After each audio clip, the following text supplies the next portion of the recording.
Objectiu de Desenvolupament Sostenible 3: Salut i benestar. Bon dia. Seguim en confinament i seguim amb les màscares. D'on venen les màscares? Ui, gran pregunta, si ho sapiguéssiu. Però vaja, no em refereixo a les màscares físiques, sinó a la paraula màscara. Doncs mireu, és una mica confús, perquè hi ha segurament és la barreja de diferents paraules que han donat lloc a màscara, però en tot cas, la que em sembla més suggerent és que, per una banda, tenim una arrel indoeuropea que era mesg, que va donar lloc en unes llengües germàniques a masc, i que mesg en indoeuropeu volia dir teixir, i en les llengües germàniques d'aquesta arrel que volia dir teixir va donar lloc a masc, que volia dir malla.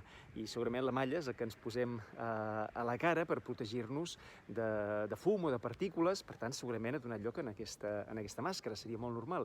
Però per altra banda també tenim altres arrels, entre les quals una arrel àrab que era màscara, que màscara volia dir cosa de la qual te'n fots, cosa ridícula. I una mica és el que em sento anant amb aquesta màscara, segurament ens sentim tots una mica ridículs, però és el que toca fer.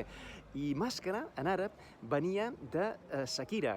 Pot semblar molt diferent, però màscara segurament pot venir de masakira, i per tant d'aquesta arrel sakira, que volia dir enfotre-se'n d'alguna cosa. Per tant, del verb enfotre-se'n va donar lloc a cosa ridícula, que segurament potser és el que porto jo en aquest moment a damunt de la meva cara.